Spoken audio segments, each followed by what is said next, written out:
We're going to get started. My name's Meg Shea. I am the educator in the dialysis unit, and previously was nurse practitioner for the renal division working for WashU. Did that for about 14 years. Monica is not here today. She is our new nurse manager, so you have to listen to me for the whole time. She's on vacation. So we're going to talk about peritoneal dialysis today, and we're also, at the end, we're going to talk about a little bit about hemodialysis catheters and pheresis catheters, because you may end up getting some of those on your floor too. Okay. So we do appreciate you guys helping us take care of our patients when they're on your floor.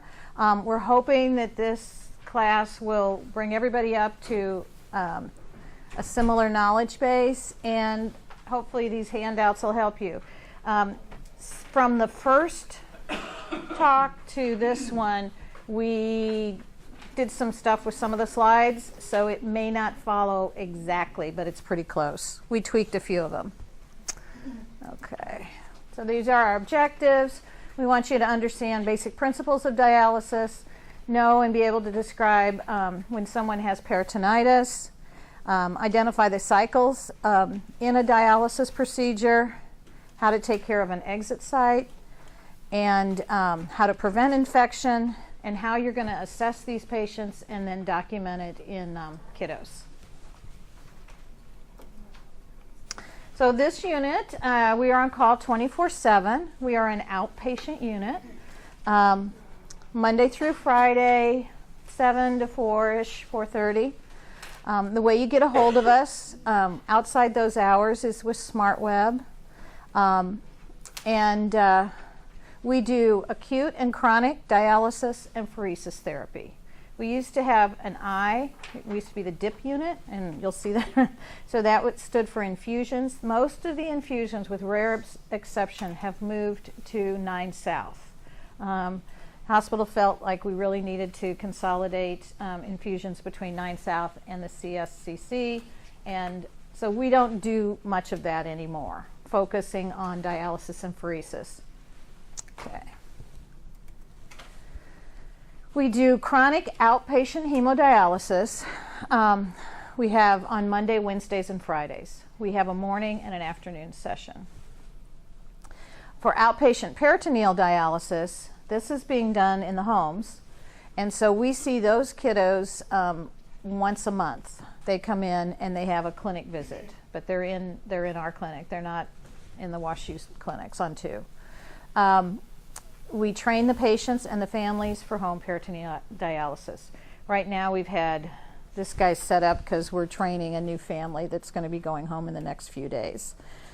Some of these patients are inpatient because we're actually doing the dialysis. Others, we have known that it was coming, we put the catheter in, we let it heal, and we train on an outpatient basis. So some of them you won't have seen on your floor. We are on call that 24/7 for those home patients, and then we'll do inpatient hemodialysis, continuous renal replacement therapy, our CRRT, PD, and 5 pheresis procedures. And then we case manage all the chronic patients. When they call in and say, my child has a bellyache or is having diarrhea, our nurses triage those and then move on. Or I'm out of this supply, we order it for them. So just to get you familiar with the renal team these days, Vikas Darnadarka is our medical director. It's Thomas Keefe Davis, but he goes by Keefe, his middle name, is our director of dialysis and pheresis. Paul Hamil, you guys probably know him. Paul's been around a long time. He's the director of transplant. Carmen Hallaby is one of our more recent attendings. She has a primary focus in research, but you'll see her around. She's just recently on inpatient service. Keith Haruska, another one of our researchers, but he will be around. Tara Newmeyer has a joint appointment between nephrology and critical care. She's in the ICU all the time. That's where she pretty much lives, but she'll do some for us too. Adil Kakajawala is the newest attending. He completed his fellowship last year and has been with us for a year now. He came from Boston Children's. And then Kevin Barton, you guys probably know, he was just here.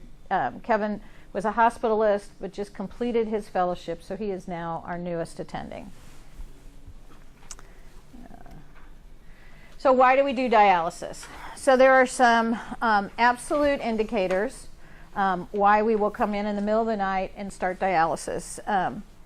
So hyperkalemia, not responsive to K-oxalate, glucose, and insulin. Those are all methods. K-oxalate will bind up the potassium.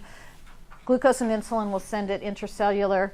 But if these kids are having EKG changes, they're having peak T waves, and we're concerned about it, we will come in the middle of the night and do hemodialysis or CRT.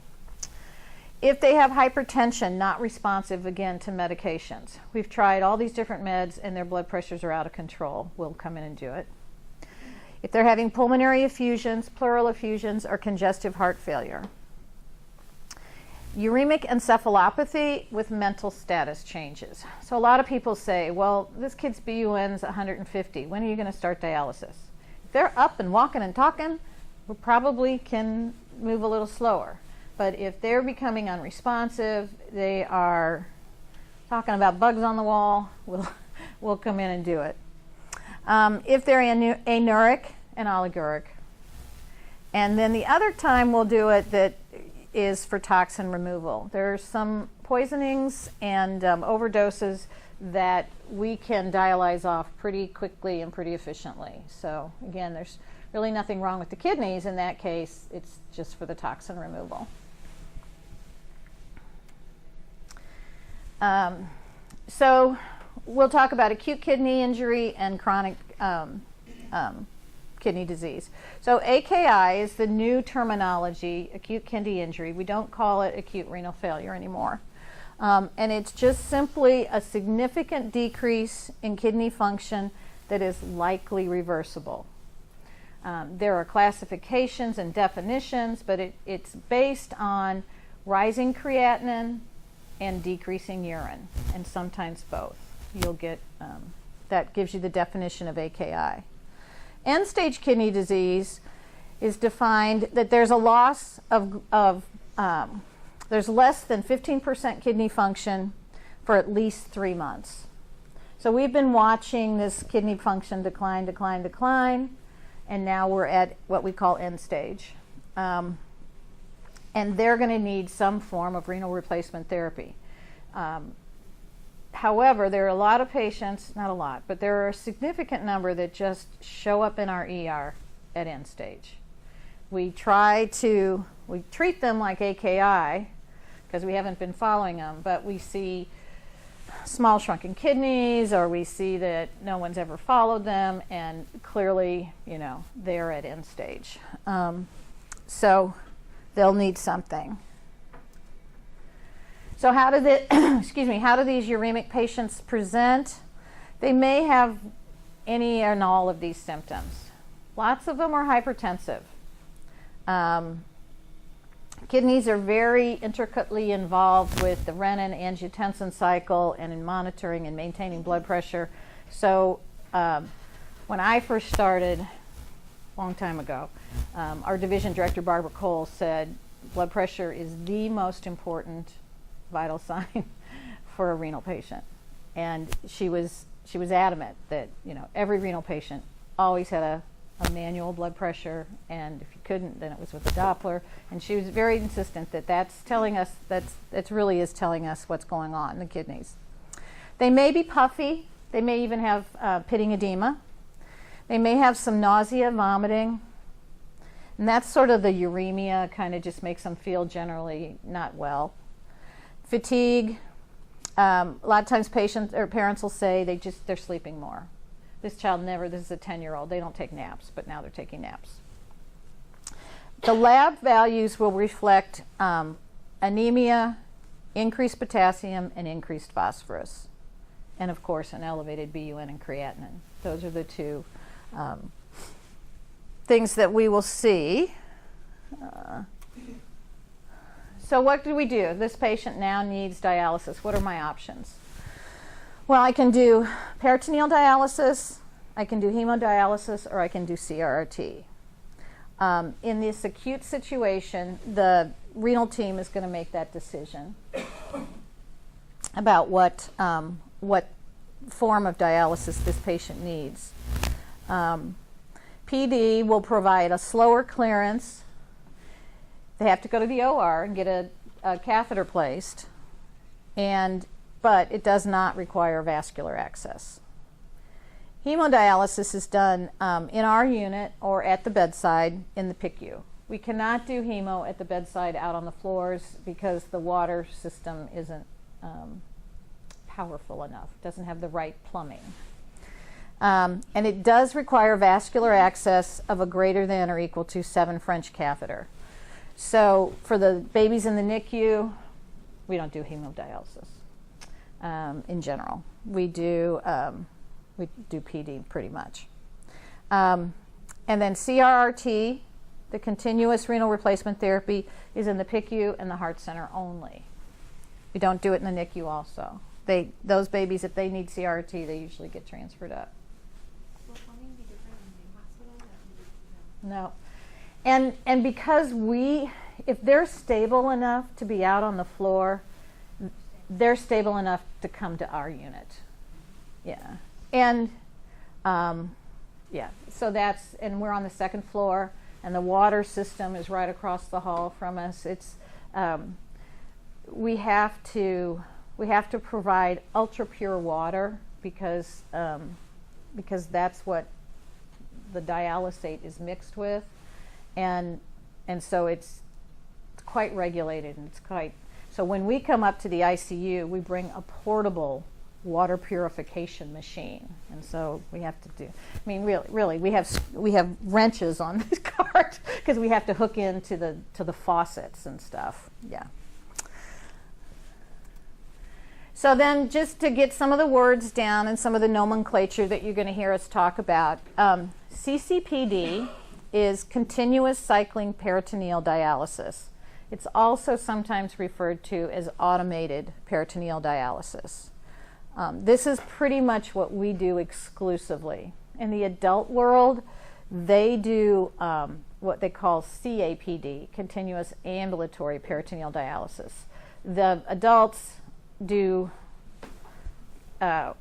fill and drain 4 times during the day. So they get up in the morning and they drain and they fill, and then they go off to work. And then at lunchtime they do another cycle, and then when they come home they do a couple more cycles.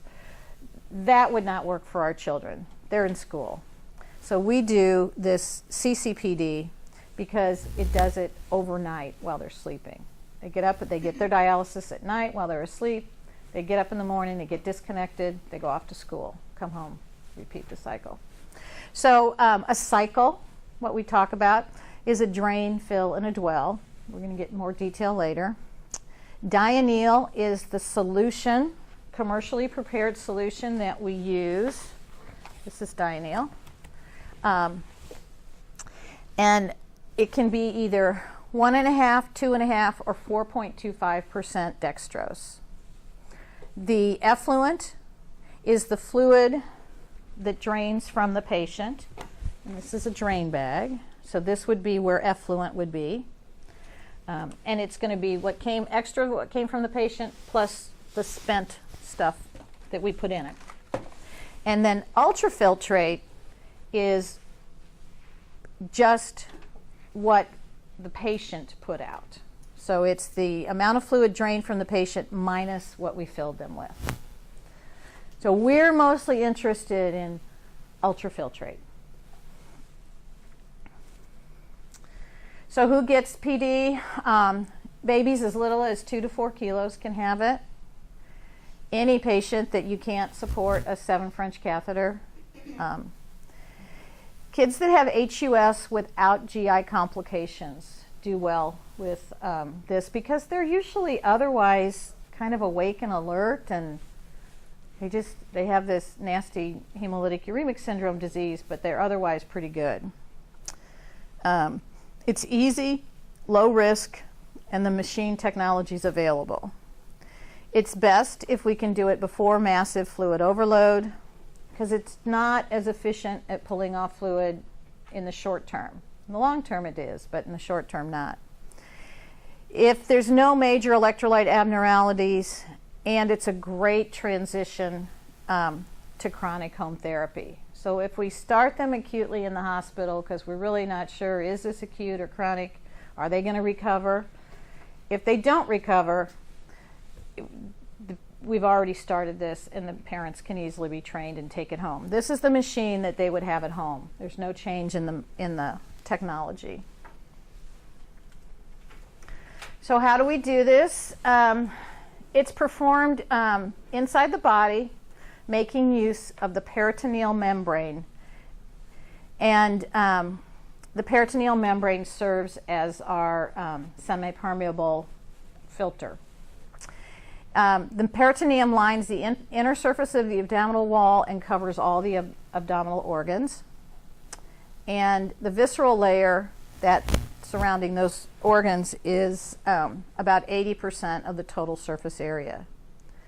So it's a wonderful membrane, and it works amazingly well. It permits water from the body to cross and empty into the dialysate.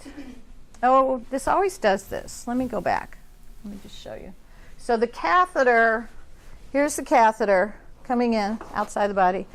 And it's in, and it's supposed to be, it's coiled and curled, and it's supposed to be sitting low in the pelvis. Okay. So this catheter is, do I have one? No. Is flexible. Hang on just a sec. This is the transfer set. I don't have the catheter to show you. But anyway, it's got two cuffs, two Dacron cuffs, one that's up in the subcutaneous tissue, and so right underneath the skin. And then there's another one, this is illustrating, it's deep into the fascia, into the muscle layer. And the purpose of the Dacron cuffs, these double cuffs, is to, the body will adhere to it. Body will send out inflammatory things and scar tissue and try to attach it, and it will get pretty secure to where this won't pull out easily of the child. So again, here's our exchange. What we call an exchange and a cycle are the same things. We fill, we dwell, and we drain. We can do it anywhere from 4 to 24 hours a day, 7 days a week. So the two principles that allow this to clean the patient's blood are both osmosis and diffusion. Osmosis is the movement of water across a membrane from an area of lower solute concentration to an area of higher. So there's excess fluid, water, in this kid's not peeing. So inside the blood, inside their vasculature. So how do I get that out? So I need to go from lower solute to higher. So the way I do that is I make this a really high solute solution. And the way I do that is with glucose.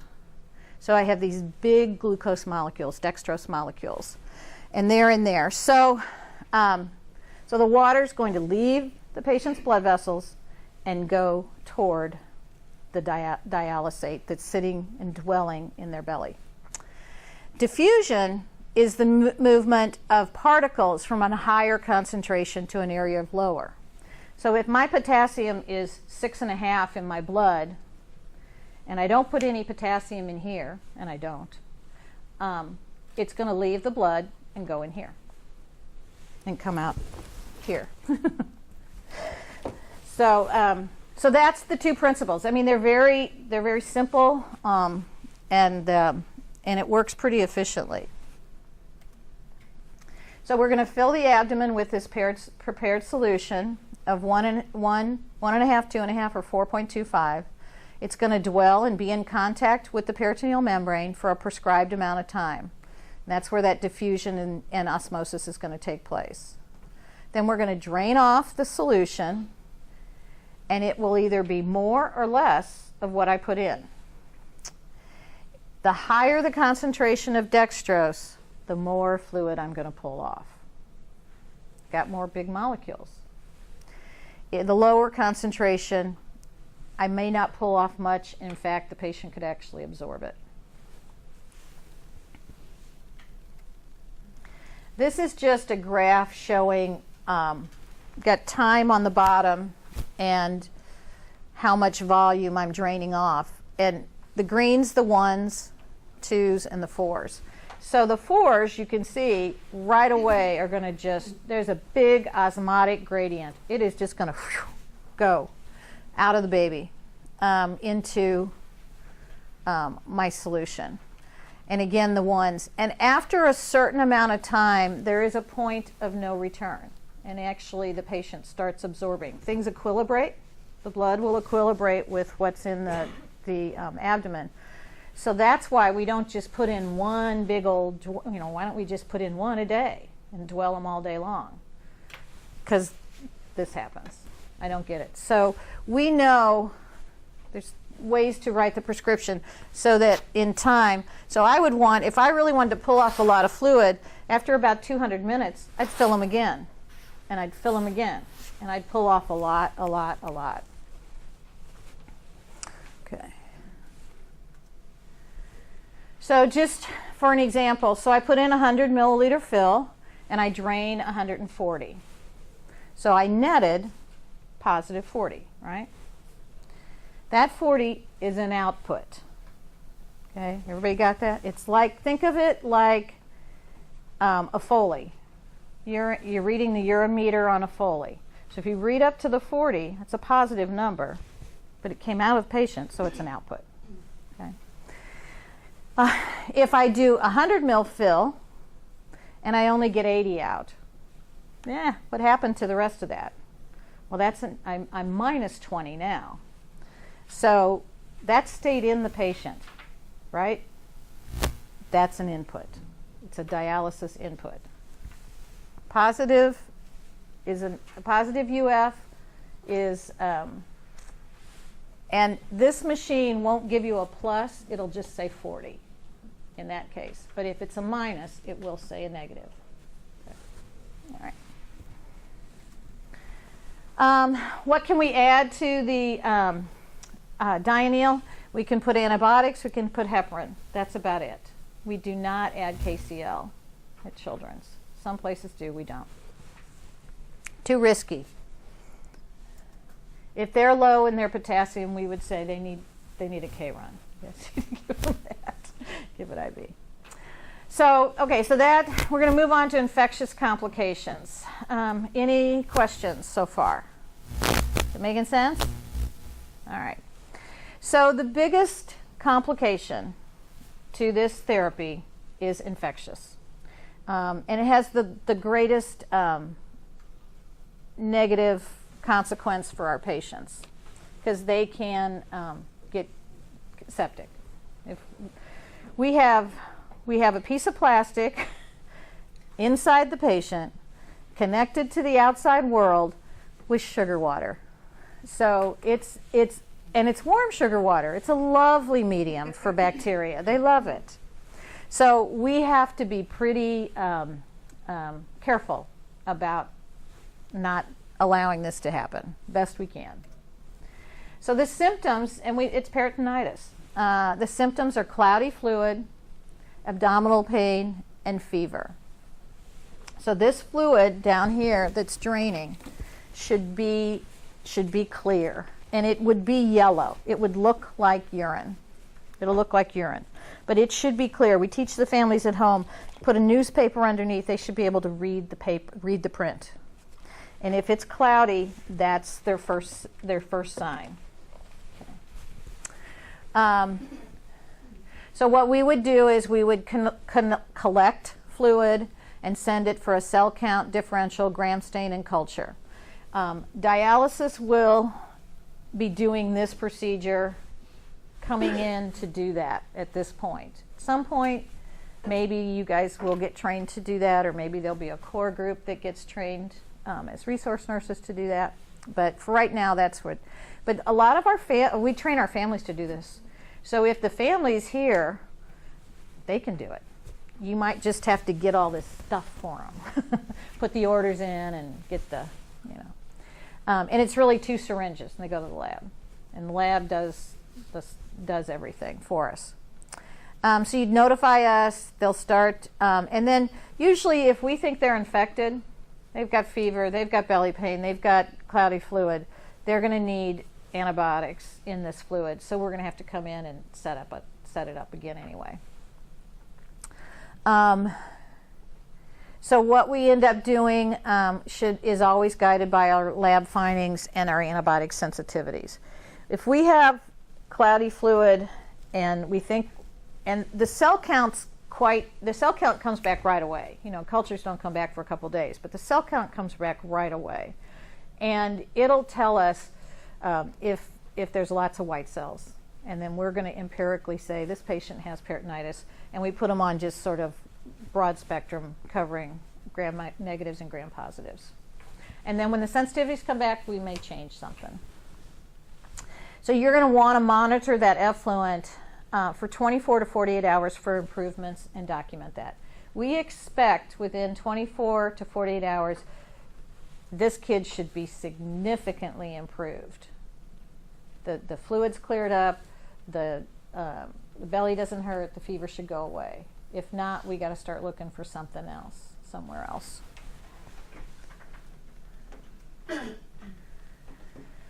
And the reason we're kind of crazy about this, besides making the patient very sick and septic, is the more infections they have repeatedly in their peritoneum, the peritoneum can scar and can lose its ability to be a good semi-permeable membrane.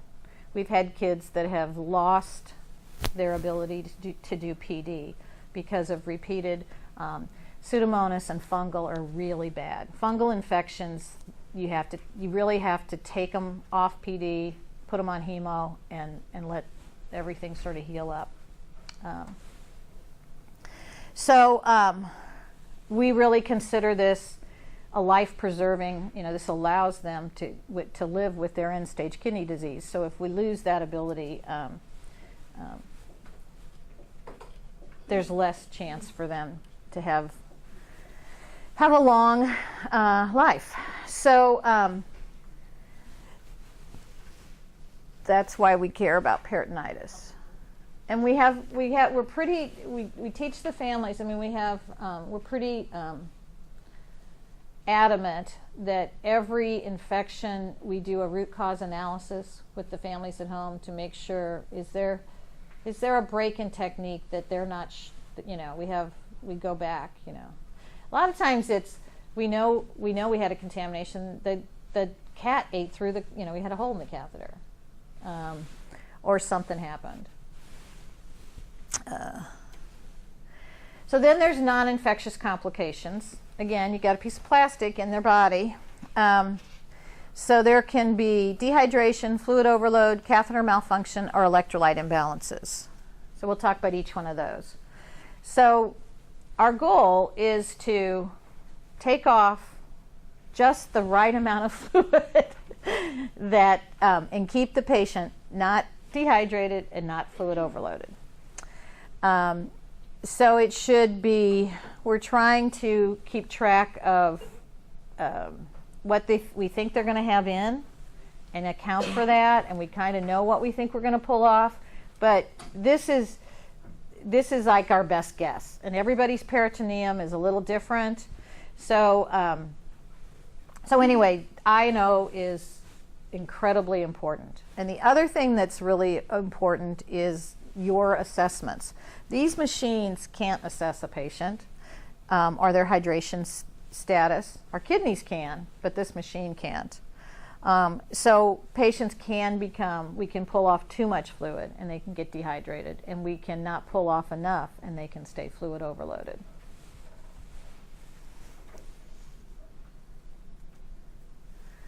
So our fluid assessment is going to be vital signs, including blood pressure. So a kiddo that's tachycardic might be getting a little too dry. somebody whose blood pressure's low, a little dry. Our parents take blood pressures twice a day, going on and coming off. And they know if they coming off, the kid's lightheaded, their blood pressure's 70 over something, they're going to give them crackers and soda and try to boost them up a little bit. Daily weights are extremely important. We really need those. Because that tells me, so last night I hung 4s and their weight went down 1 kilo. Do I need to go down another kilo tomorrow? Well, no. So I'm not going to hang 4s. So that's why it's so important for your weights. And they need to be, we would like them to be as consistent as possible, but we understand it's really hard. A fill and a drain take about 10-15 minutes. I mean, in a perfect world, they'd get weighed when they're off the machine and they're basically kind of empty. They might have some fluid in their belly, but we can account for that. But most of the time, you'll be weighing them while they're dwelling. And we know what we put in, so we can kind of subtract that.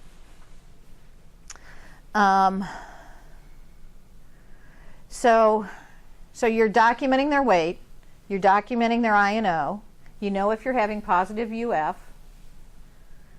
if they're edematous, what's their face look like, their extremities. Kids that lay in the bed, people don't realize they get a lot of edema in their flanks, in their back. So you kind of have to roll them over and see, are they, I don't see any, there's no pitting edema here, but it's all here. And then their lung sounds. Are they sounding wet? Again, dehydration, tachycardia, decreased blood pressure, decreased weight, nausea, vomiting, cramping, sunken eyes, irritability. That's a dry baby. Fluid overload, increased weight, increased blood pressure, increased work of breathing, complaining full, edema, puffy. So if you're really concerned about this patient's fluid status, and you just came on and we're going to be dialyzing all night long, and this kid's tachycardic and sunken, and you're concerned, we of course would want you to talk to your floor physician, who hopefully will then notify the renal team. And if we need to change the prescription, we will. They'll notify us, we'll come in. Patient may need a fluid bolus. And we may order changes to the dialysis. And they'll either come in and do it, but they might also try to talk you through some changes on the machine. If they just want to lengthen the cycles or something like that, but not change the bag of solution, then we could probably talk you through that.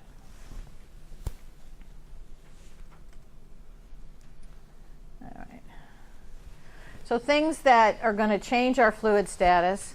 Well, if the PD catheter stops working, that's going to be a problem. If we're interrupting PO or enteral feeds, if we're counting on them getting overnight tube feeds and something happens with that, tube comes out and we're not going to put it back in or whatever, then we think they're going to have that input, and now they're not. If they've developed diarrhea or vomiting, they start peeing, which is wonderful. We're always thrilled when someone recovers renal function, but then we would back off on what we do. And then if the patient has lost or gained real weight, and what we mean by that is we think they're dry weight when they don't have anything, their euvolemia is such and such, but they've really started eating well again, and now they're putting on real weight. So sometimes these catheters don't work. I showed you that picture that the little, the coiled catheter, there's all these hundreds of little tiny pinpoint holes in it. So they can get plugged up and not work. And the way that we usually think that we have issues with the catheter is they'll fill, but they won't drain. But if you're having negative cycles or you're getting a lot of alarms, that would indicate there's something wrong with the catheter. If the effluent has fibrin, So we ask that you always look, and when you're looking at noting the character of the effluent, fibrin is looks like little strings. I mean, it's gross, but it kind of looks like snot floating in there. And it's from inflammation usually, and you can have some doesn't necessarily mean they have an infection, but we just see it periodically sometimes. But it will definitely plug up the catheter. So what we do is, if we see fibrin, we're going to put heparin in the bags to prevent that. The catheter can move. It is not tacked down. It is not surgically placed in the pelvis. So sometimes they go the wrong way. If they get up under behind the liver, they won't work. Sometimes the catheter can become entangled in bowel, and so it's really this last bullet, if it's compressed with full bowel, that will make the catheter not work, and they need their bowels evacuated. So what we do when we think the catheter's not working, first thing we do is get an abdominal flat plate to check for the placement of the catheter. If it's migrated, there's nothing we're going to do. They're going to have to go back to surgery. If it's in the correct position, then we will try TPAing it. And the nurse will come in, our nurse will come in, put TPA in and still it for an hour and try to get that fibrin or whatever's plugged it up, mostly fibrin, to go away. If the bowel's full of stool, then we'll order bowel cleansing. Yeah, and then if it's what we call flipped, it's up where it doesn't belong, has to be replaced surgically, which is quite, I mean, when that happens, the parents, can imagine their kid's got to go back to the OR. We can't do this therapy. So it's a big deal. Electrolyte imbalances can also occur, but once they get on dialysis, it corrects it pretty quickly. But calcium, phosphorus, parathyroid hormone, and potassium can all be affected. So calcium, phosphorus, PTH, that's the biggest. Phosphorus is the biggest problem for someone with end-stage kidney disease. Phosphorus is in all foods, and it's elevated because the kidneys are no longer able to excrete it. And calcium, so if you think of calcium and phosphorus like a puzzle piece, wherever there's phosphorus, calcium wants to attach to it. So if your phosphorus is high, a lot of calcium is going to want to attach. So where does most of our calcium live? In our skeleton. So it comes out of the skeleton literally and into the blood and then attaches. So these kids can have serious renal rickets, bone disease. A lot of them have bowed legs. They can, if it gets bad enough, they can become crippled with it. They're wheelchair bound. PTH, parathyroid hormones, helps maintain this calcium and phosphorus balance, but it's a very delicate balance, and there's medicines we give to turn PTH on and off and all that. But just those are the big players. So the way we treat this hyperphosphatemia is with medications. We call them binders. And their examples are Renagel, Tums, or Foslo. Pretty much is what we use here. Tums is calcium carbonate. Foslo is calcium acetate. So if you're going to eat a meal with phosphorus in it, and I give you calcium at the same time you eat, that'll bind it in your belly, and you'll poop it out. But if I don't, that phosphorus you eat is going to enter your bloodstream, and you're going to be hyperphosphatemia.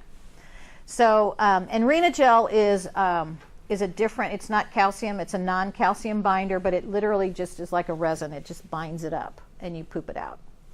So these binders, it's so important that they be given with meals, with what the kids eat, when they eat. And we know they don't eat at the same time. And so these are ordered PRN with meals and snacks. So you have to know when's the kid going to eat, and they really have to take it at the time they're going to eat. You wouldn't want to just take it in and, oh, I'll get it later and set them on the no, you need to see them eat, take them.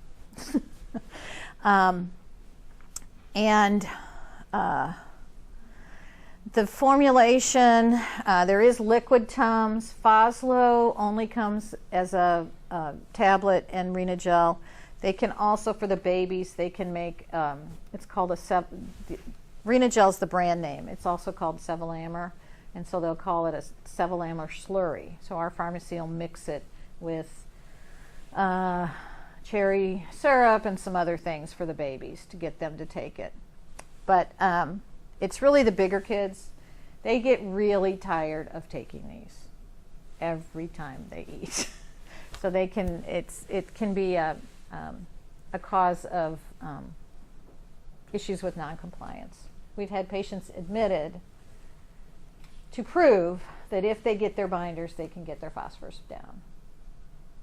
So, all right. And I passed around, oh yeah, you guys have the high and low phosphorus foods. We don't have a real restrictive diet for these kids, because if they eat these foods and take their binders, they can usually control their phosphorus. It's when they eat these foods and don't take their binders. So if it gets bad enough, we will start restricting. But the things you can see, the things that are in high phosphorus foods are the things everybody wants to eat. It's cheese and meat and peanut butter and milk. And sometimes we'll restrict milk to 8 ounces a day. And probably the two worst offenders are dark soda. So you should never bring a Coke or a Dr. Pepper or something like that into these kids. They are told from day one, no dark soda. And then the other thing is processed foods. So there really is a lot of phosphorus in all those preservatives. So if you've ever, turned over a package of gummy or, Teddy Grahams or something like that, you'll see, it's not a high phosphorus food, but they put sodium benzoate, phosphate, and you'll see the phos. If you see that little consonant with the phos, that's the preservative, and that just is very high phosphorus. Goes straight into their bloodstream. So even if it's a low phosphorus food, if it's a processed food, they still need to take their binders. So we tell them binders with everything. Okay. All right. Questions about the food or? Okay. So it's better to eat a low phosphorus? It is. It's always better to eat low. But when you look at the low, do you have the low sheet? Did you get that? We needed a couple more. Oh, you needed more. You're just saying Cabbage. They take the binders with everything. Okay. But if you were going to eat a diet of cabbage and celery and green beans, you could probably take fewer. And they figure this out down the road.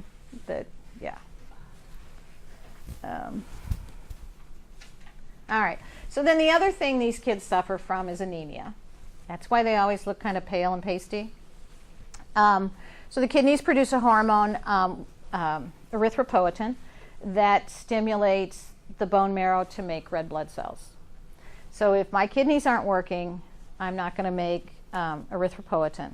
So they're almost always on Epogen, which is, and it's usually given for our PD patients once or twice a week, usually once a week sub-Q. And we teach the families to give this subcutaneous injection once a week. You might be called on to teach a family that's going home, how to give a sub-Q injection. We have teaching tools in the teaching tool website on this. And this is an issue. Nobody likes to get shots. It's, you guys you've been learning all about the diabetes kids, right? So it's always not fun. All right. PD machines. So, yeah, When they do the EPO. where's the best injection site? You know, it's just sub-Q. It's kind of like with, I mean, the babies will do, you know, thigh, outer thigh. The parents usually give it. I have a couple of teenagers that give their own, and they can do it in their belly. But Okay, so even though the PD catheters in there, it's Yep. fine to do it. yeah, but don't go near that thing with a Right. needle. Yeah, they can. They can. But most of them don't. Most of them just, and it's not like, because it's not like the kids with diabetes that are doing 4 and 5 shots a day. This is once a week. So if they want, you know, arm, it's not going to be an issue. And it doesn't cause the lipodystrophy that insulin does. Just a little sore. Yeah, and the EPO that the hospital has is the IV formulation. It's not preserved. It stings. It's a big volume. So if we're going to give the sub-Q, what we usually do is we like to order what they're going to give at home. So again, we'd be talking to you about that. We'd have the family go pick it up in the outpatient pharmacy. We'd teach them on what they're going to use at home, because they get a multi-dose vial at home. It's really expensive. I mean, it's thousands of dollars. So we, you know, they can't just get it at their local Walgreens. This is the stuff that Lance Armstrong, you know, when he was doping, it was EPO that he was, yeah. Because it gives you red blood cells that carry oxygen, you know, so, okay. All right. Yeah. I'm sorry, so you No. said the family would get the multi-vial from, Our outpatient pharmacy, and they bring it to the floor? probably, And yes. we would use that? Yes. Use If, it out of there? yeah, and it's usually their last, I mean, it's their discharge day a lot of times. We're writing all their prescriptions and we're saying, you know, get these filled. But if they're in here a long time, you guys will probably be giving the hospital formulation. Yeah. So, do you know what, or I guess you can pull up the policy, if the family goes downstairs and gets it and we have to use there, do we still follow the same process? Yep. We have to send it to inpatient pharmacy, get it looked at, and we keep it and all, I mean, there's a whole process Yeah, that we follow. I have to look into that. We don't do it that often. I just did it with a family, and they were trained outpatient, and they went down and got it, and we gave it together, and then the nurses went in and we charted it. There's a way to chart it that it was the family that you know, the family gave it or something. But we didn't worry about, because they were walking out the door with it. Right. And it was labeled from the outpatient pharmacy correctly, so I don't know. Because, you know, as you know, inside here, Yeah. we have to do the KVMA process and all that. Right. There's a policy on what we do with home medications and things like that. I would say we would probably teach them in our unit and as they walked out the door, then something like that. But we'll work on that. I mean, if that comes up, yeah. That has not, I don't know. Yeah. What do you guys do with insulin when they're, because don't they take the vial that they have? Well, we have them yet. You don't have them yet. The ones that we have had, it's like the insulin comes up from our inpatient pharmacy and gets relabeled with an Oh. outpatient label, so we're using the same Yeah. vial Yeah. that we've been using this entire time, so it still has the scanner label and everything. Yeah. Yeah. Okay. We'll figure that out. Okay. So the Home Choice Pro is what we use. This is this machine. Let me see what happens if I plug it in. I don't know what's going to happen. They were training yesterday and then just didn't tear it down. So I don't know what it's going to do if I turn this on. So they do 4 to 8 exchanges at night. Gives them the daytime freedom. Like I said, they get taken off in the morning and go to school. It's pretty simple setup and operation. Small, lightweight machine. Let me go back. Not sure that it's that lightweight, but it does have a carrying case, and it meets requirements for overhead bin. So our families fly with these and put them in the overhead bin. And aseptic technique is mandatory for all connections. Oops, sorry. So we use this machine, even though it's the home machine, we use it for acute and chronic patients. It's set up every 24 hours by the dialysis staff, and the family's trained to program and set it up.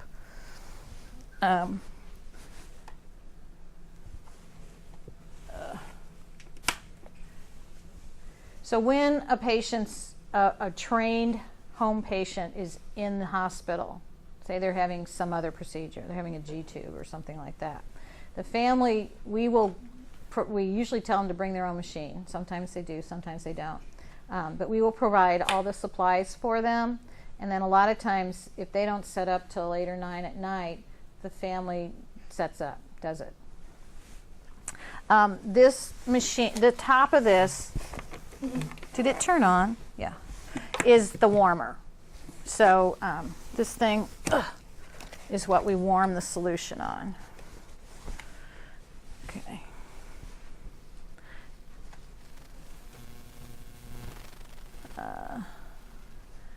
So let me see. What's it saying? No Pro card. Oh, where's Monica? I don't think it's going to go.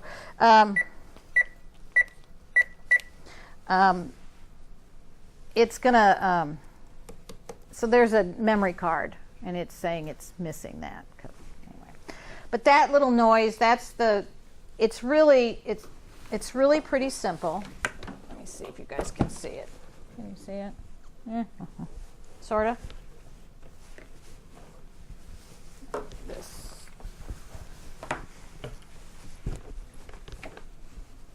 There? Can you kind of see?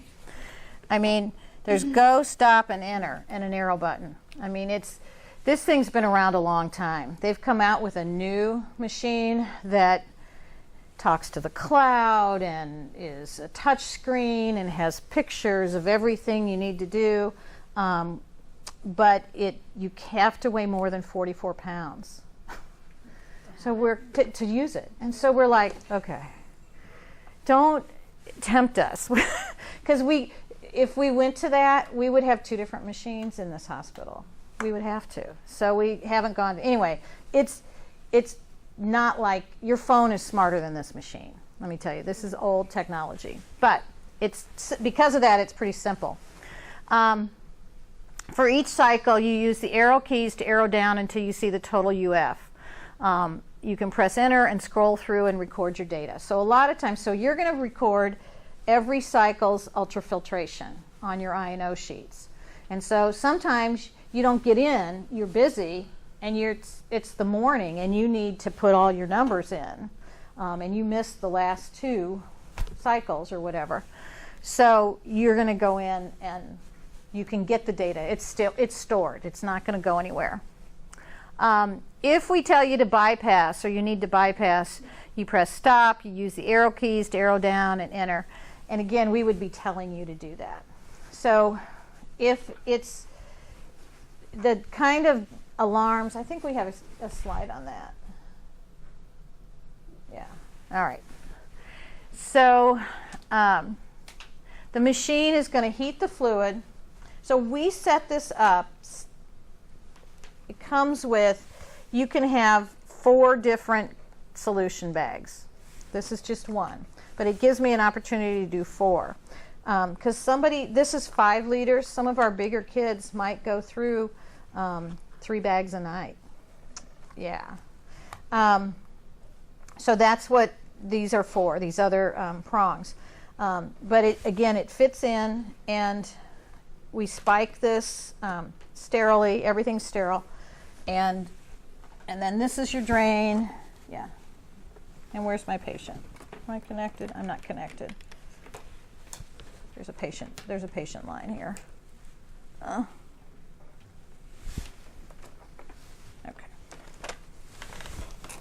Somewhere. All right.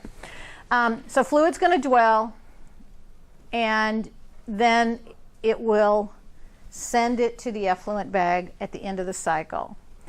So we program in total therapy time, total volume, and it calculates how many cycles. So it might be 6 cycles in the fill volume. I'm going to fill with 500 mils, 12 cycles, 18 hours, something like that, and it'll just do it automatically. There's times when you will see, if we have multiple bags, they won't all be piled up on here. They'll be next to, and this will look empty. This bag might look empty, but it pulls from those others into this one and then to the patient. It always is going to pull from this one. And they should. You're not going to be spiking nothing. Yeah, we will have it all done. And again, after we try to anticipate if somebody in the middle of the night says, I want to change from 2s to 1s. That means one of my nurses is coming in, getting up, driving in to redo these. So what we'll do a lot of times is if the provider thinks that they may need multiple kinds of solution, make that decision before.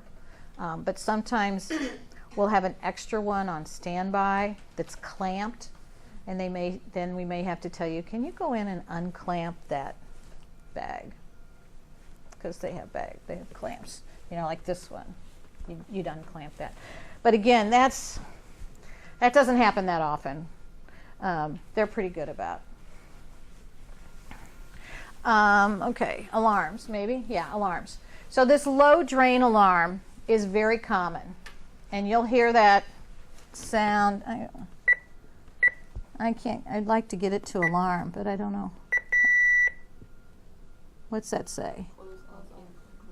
Okay.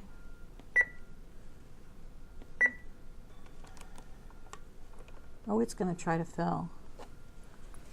Anyway, that's sort of what the alarm sounds like, but it'll be repeated like that. It's that kind of high-pitched alarm. We'll see what this thing does. But low drain alarm it's expecting, so the machine's pre-programmed that if I fill it with 500, it wants to see, it will keep trying to pull from the patient, try to drain, until it gets 85% of what it put in back. So if it's not seeing that, it'll keep, and then eventually, if it didn't, say you put 500 in and it only got 200 back, it's going to alarm, low drain alarm. I wanted more. So a lot of times what's happening is the patient's rolled over and kinked the tubing. That's why it's not draining.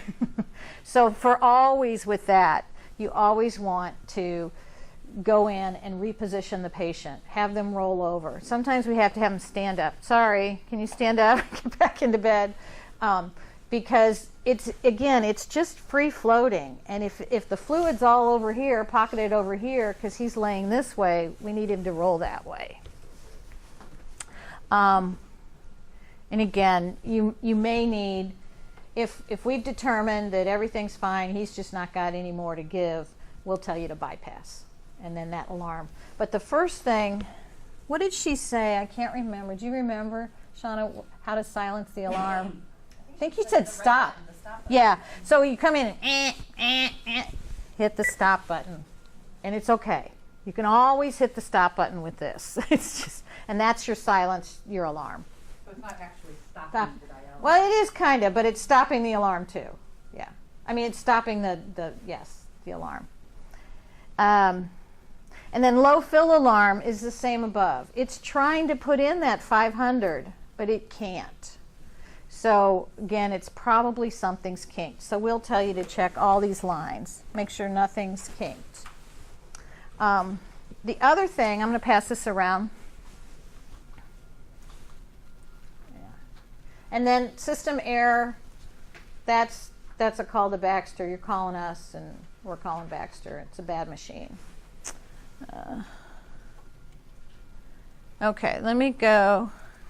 So then let me just show you, this is the weirdest thing. The the weirdest clamp I've ever seen in my life. So this thing right here is called a transfer set. So when the catheter patient comes out of the OR, there's nothing that it's connected to. There's no way to clamp it. So they have to put this transfer set on in the OR. And so then this allows us, so here's the clamp. It's a roller clamp. So if you can, I'm going to pass this around. If you can see the threads, you're open. And when it's closed, it's clamped and it clicks. But you can see that a baby that's rolling around in bed or a toddler, this can get clamped. So that's usually where when we say check all the clamps, start with this one. Make sure it's open if you're getting those alarms. And then this thing is called a mini cap. And it's a cap that's got betadine impregnated.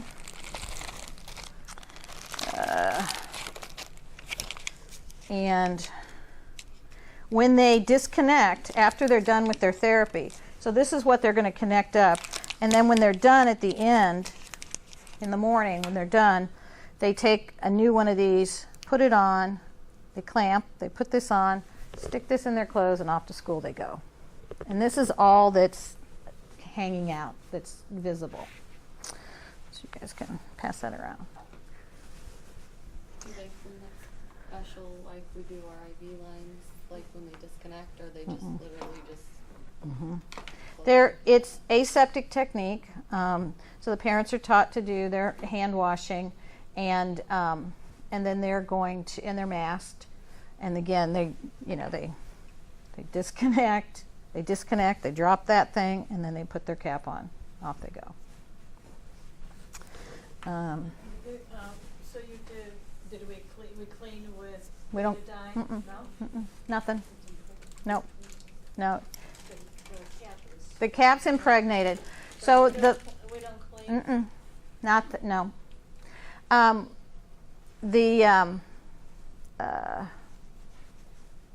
When you see the very first, if you happen to be when the very first cycle and the very first initial drain, you'll see in the tubing the betadine go away. You go, well, what is that? First time I saw it, it's betadine. It's just betadine. Okay. So the catheter is placed in the OR, and upon return from the OR, all patients should have, and I need to add something to this because I can't believe this happened yesterday.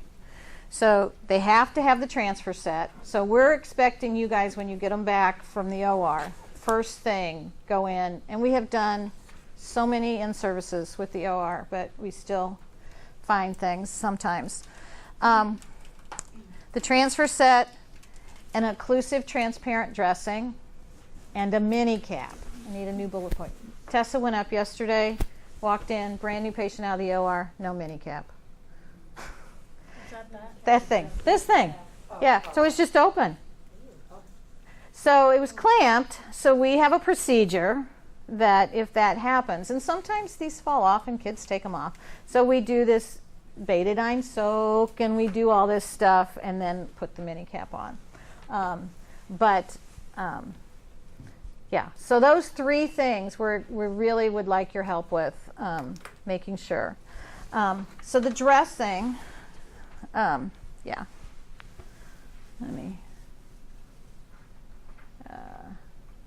Let me go back. Oh, well, we'll get to it. We'll get to it. I have the dressing on here too. So patient or partner and the patient, the nurse, everybody wears a mask. We ask whenever we're going to do a dialysis procedure, all the extraneous people step out of the room, and we usually have a sign to put on the door and shut the door. Yeah. So this is what we updated. Our previous slide wasn't quite right. We had extra things on there. So you need masks. You need 2x2s. We don't need the 4x4s. Oh, you guys, I thought I did update this. I'm so sorry. All right, cross off 4x4s and cross off saline packets. 2x2s, chlorhexidine, Tegaderm, sign for the door, sterile gloves, and a culture swab if somebody thinks you might be doing, you need to culture something. Okay. So here's what, I'm going to pass this around so you guys can see what the dressing looks like. So we put 2x2 underneath. We fold it over and put it underneath. Pass it on around.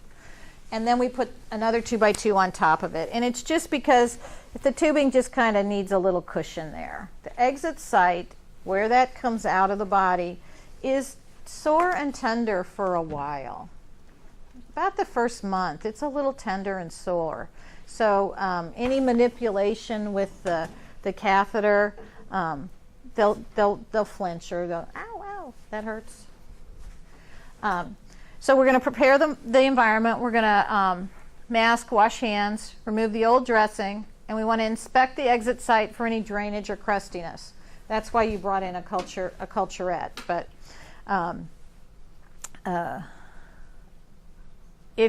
and then you want to look at the tube for any cracks or tears that transfer set. We clean around with chlorhexidine swab sticks. So we just scrub around, all around. We put the 2x2 under the catheter and one on top and cover it with the Tegaderm. Let that chloroprep, that chlorhexidine really dry before you stick the Tegaderm on. Okay. Chlorhexidine, we use those sticks. Mm-hmm. And really, I mean, it's friction, it's scrubbing. I really scrub pretty good with it too. And then we're scrubbing the catheter line too, yes. Just around, just the skin, just the skin. You're going to follow sterile technique with every dressing change. You clean the exit site daily or as ordered. So what we try to do is, it got, because I put a new mini cap on. Yeah. This one didn't have any sponge left. Did anybody get Betadine on them? How about a napkin? Do we have a napkin?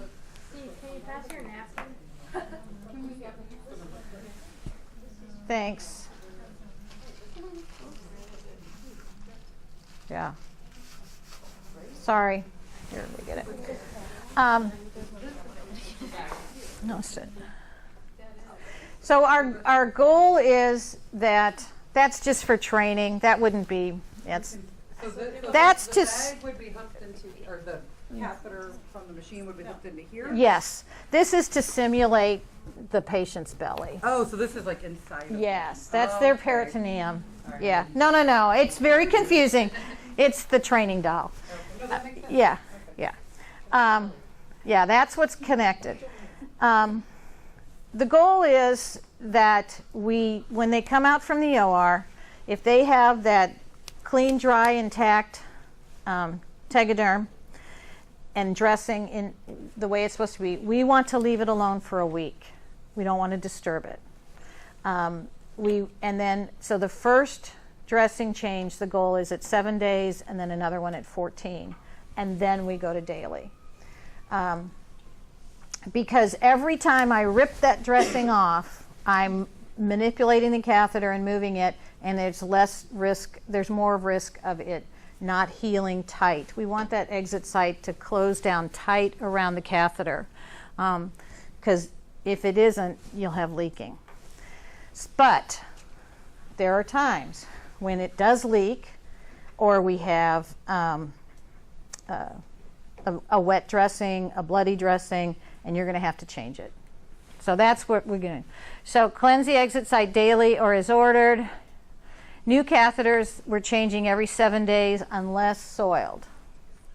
If it's just a non-occlusive Tegaderm, put another one on. Just reinforce it. We're going to cleanse it anytime the exit site's wet or dirty. We're going to look at the exit site, the tunnel. Don't remove anything.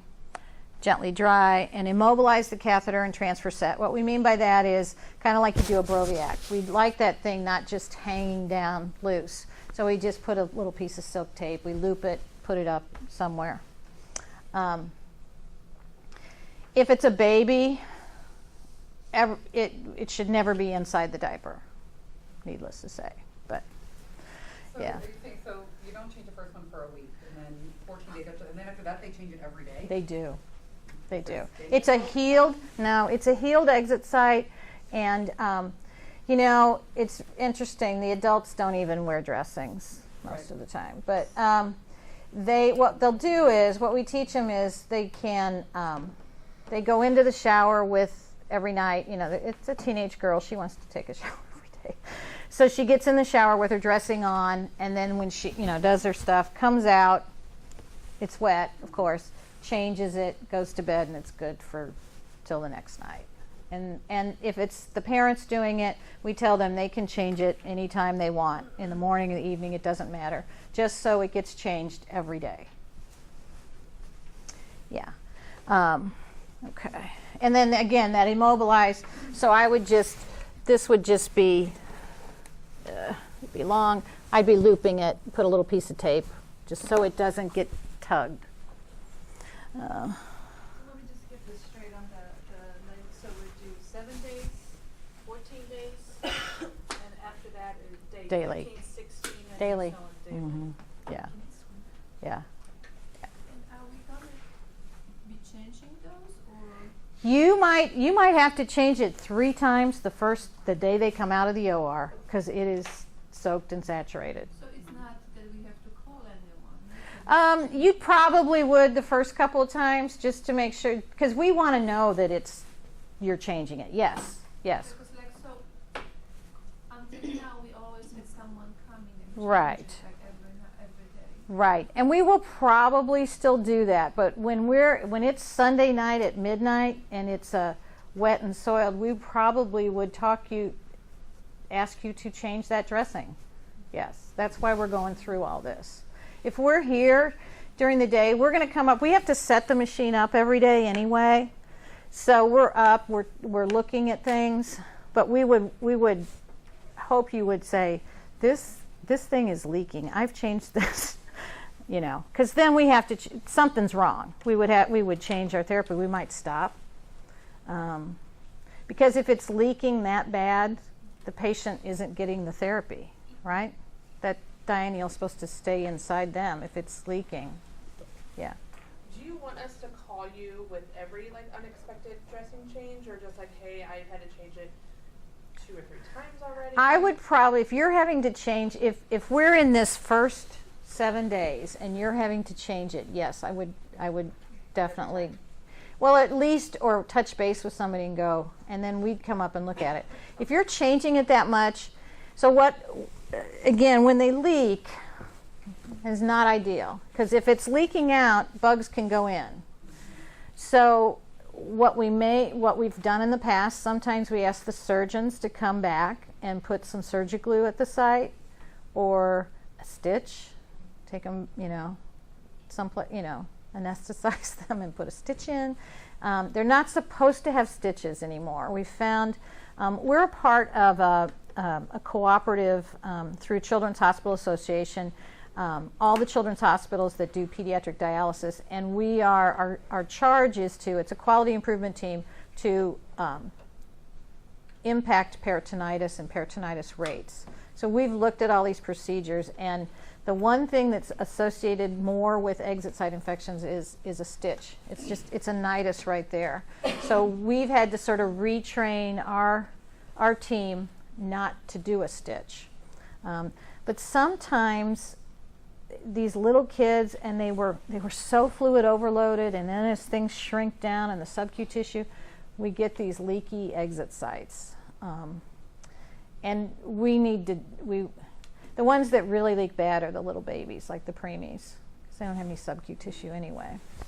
So we would want to know if you guys are doing a lot of dressing changes. Yeah, okay. And we also want to prevent trauma, so tension and pulling. and then any kind of pressure on the exit site. The kids are pretty, again, when they first come back from the OR, they're pretty tender. They're going to guard it a lot. Yeah.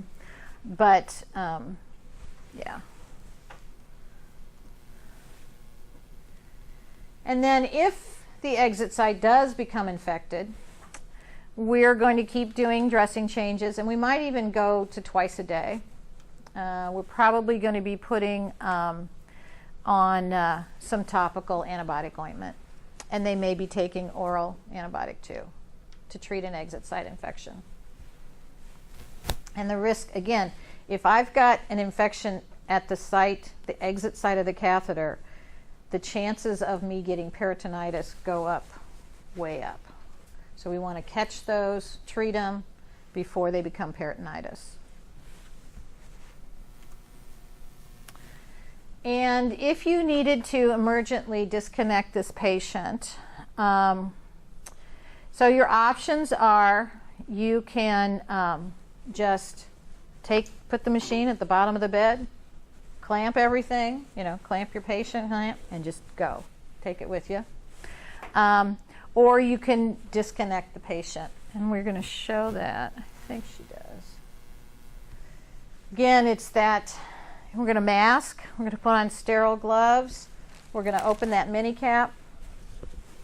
Open the package. Close the catheter. Click this. Click this guy closed. So it was open. I'm clicking it closed. Unscrew the dialysis tubing and put this new one guy on here, and you're good to go. Leave all this, go with your patient.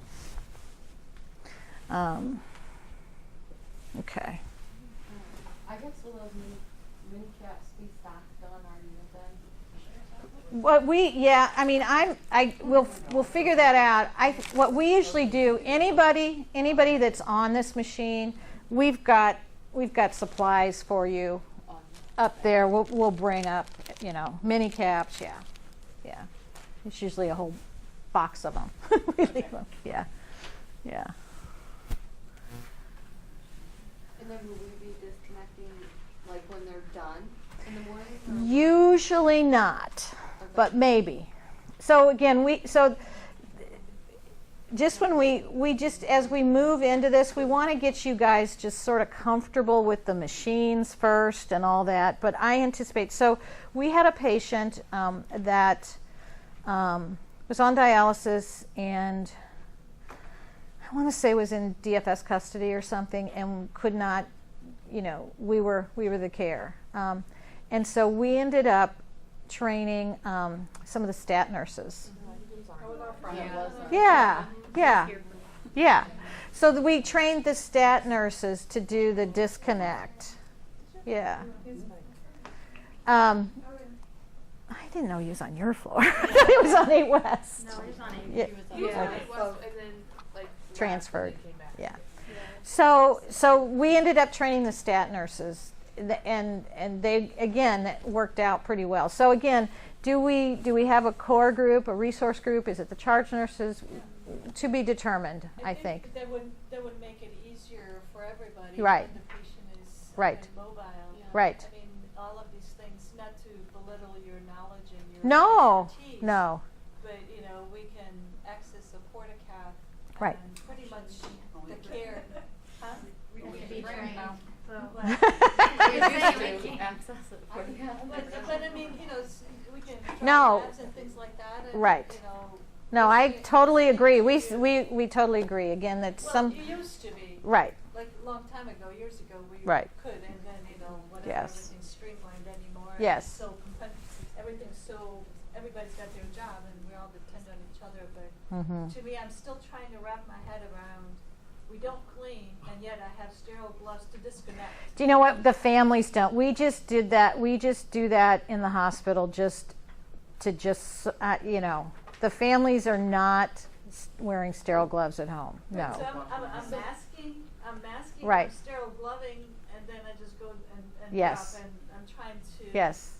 All the But again, it should be it's all sterile connections when you do it. I touching. You're not touching it. If you touch, that's a contamination. And then we do that procedure with the scrubbing and all that.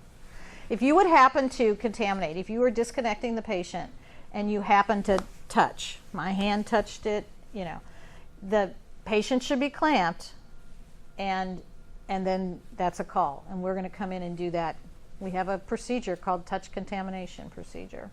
And we can, if we get a hole in that transfer set, we cut it and we soak and we, Well, that was my, yes. that was my paper napkin, and one Yeah. of the questions is, you know, for central lines, we should have the tube occluding forceps somewhere in vicinity and all of these things. Do we do anything like this with this? I mean, when we had that young man on the floor, I never saw anything, but that was Yeah, yeah.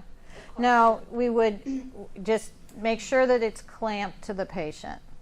The But if risk there's is a break in that, in your, Yes. I forgot already what the what the transfer name is. set. This Yes. guy, yeah, If there was a break in that. yeah.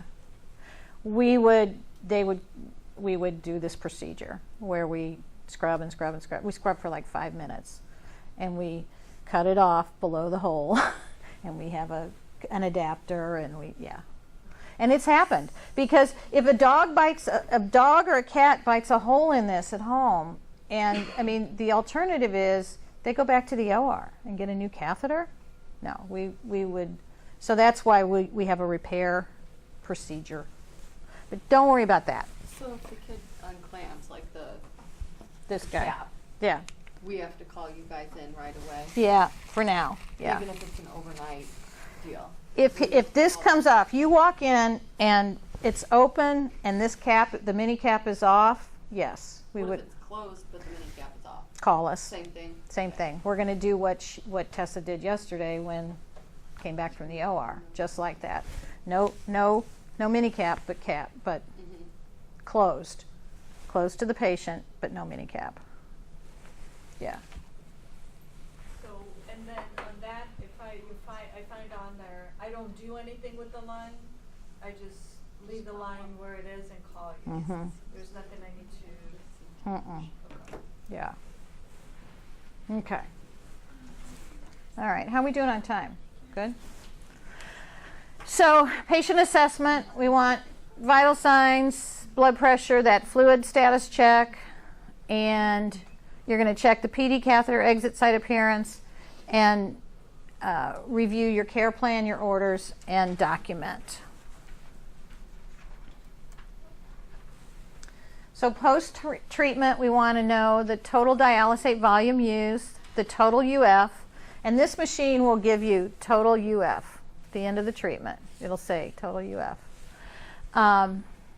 Clarity of the fluid, presence of fibrin, any meds that were added, how the patient tolerated it. Some of them, when they first start, the first couple of cycles, they can be pretty uncomfortable. Any alarms that you've been having, and the exit site and dressing assessment. Can I ask a quick question? Uh-huh. So you said that the machine gives you the UF volume, it does not give you the total output volume. So it's already done the math for you. It has. So we don't have to Correct. figure that out before we chart it. It's already Correct. done. Okay. So if the total UF is 1,020, that's is your your output. Okay. Yes. Okay. Yes. So, Go ahead. So go back on the documentation, so most of these things are done, and are you getting to that? I am. Okay. I am. Is that another? Do we need to bring up another PowerPoint? Yeah. Let's see. All right. We're good. We're ready for that. So we're going to talk about what the flow sheets look like. Oh. What did this do? Anything?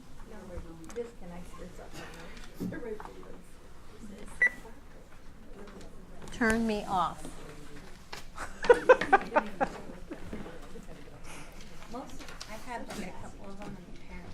The parents know. As I said, the parents can, I mean, they do this every day. Every day. Yeah.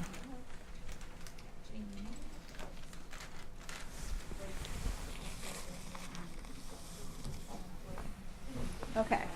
All right. Let's see.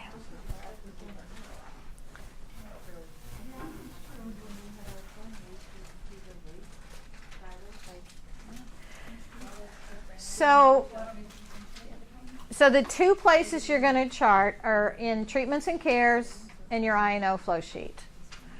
So under treatment and cares, there's going to be a dialysis section that will initiate that flow sheet that will come up. And it'll be a place to chart your initial drain and cycle whatever it is and the cycle UF. Under the intake and output flow sheet, you're going to chart if it's a number without a positive, that is a positive number, and you'll chart that as an output, that volume. And then if it's an intake, it'll have a negative on this machine. So let's see. So the example that they've got, let's see, patient's last fill from the previous morning was 500. So sometimes we leave them empty, but sometimes we leave them with a last fill. So we left this kiddo with 500. So then the initial drain, the very first time when you go to hook up, it's always going to drain first before it fills. So we get 268 out. So what happened to the other 232, 42? Patient retained it, but don't worry about that. We just know that. So 268 is your first initial drain. And then after that, I can't see this very good. Let me see.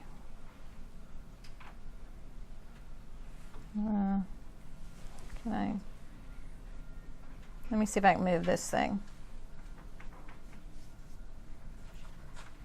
Yeah. So then each cycle, you'll go in, and if the cycle ends, you can just chart it at, like if it's close to 10 o'clock, just chart it under your 10 o'clock. My next cycle, I drained 585, and you'd put 585 under that one. And the next cycle's 3 or 4 hours later, put that one under that output too.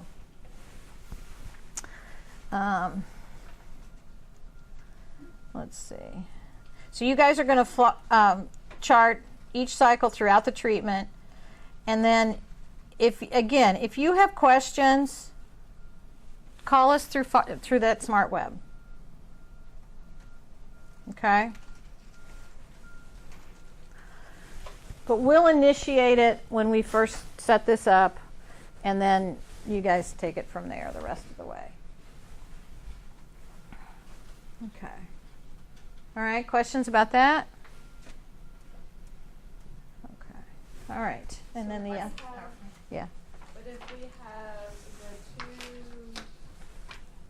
Initial the drain. test, if we had two negatives, we call, and all of that stuff, where's all of that stuff now? Do you know that's still the policy? There's a 360 policy on that, and I'm pretty sure Is that part of the orders? it is. It is. I think it is in the orders. I think it is in the orders. And the other thing we've been really trying to do is use the nurse-to-nurse communications, because that comes out on your MasterCard. So if, say we're, I don't know, everybody knows that this kid has low drain alarms or something like that. I mean, it might say may expect a low drain alarm on the initial UF or something like that. But and then you'd see that on your when you do report.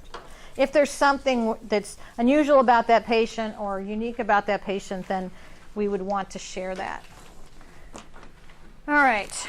The last thing we're going to talk about are central lines then. Okay, so let me turn this guy off. So we put this together fairly recently also. We've been training a lot of our patients are also going to the 10th floor where our transplants are going. And if it's a pheresis patient, they can be anywhere. They're hemonc, they're 12th floor, they're you guys, anywhere. So there's been some confusion about them, and we'd like to try to just get everybody again on the same page with these lines also. So the dialysis pheresis unit, we're kind of specialists, besides this therapy, we're kind of specialists with what we call extracorporeal circuits. Anytime the blood is outside a patient's body and it's in a machine somewhere, we're become the experts in that. So as pheresis used to be, is fairly new to children's. It used to be that Barnes would come over and do the procedures here. And about 3 or 4 years ago, we took this over.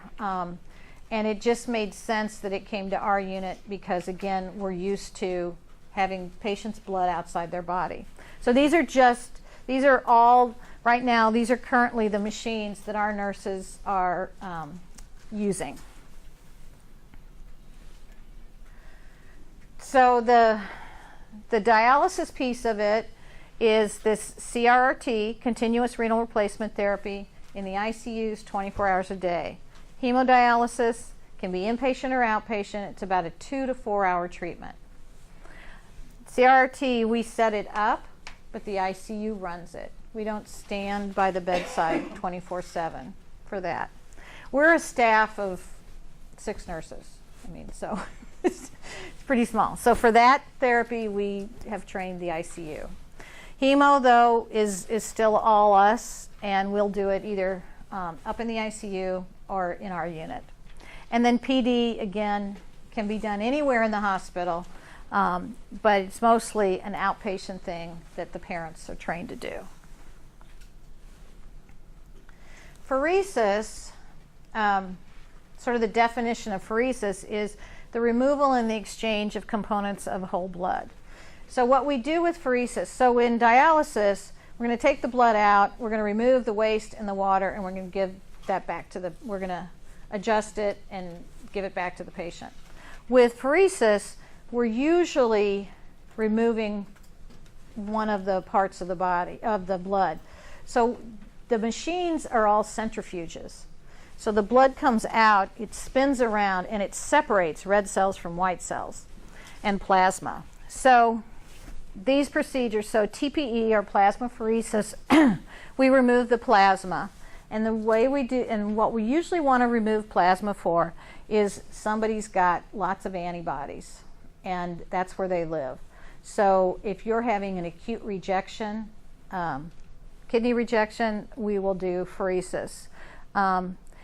When they have heart transplants that are donor mismatch, we TPA, we do pheresis.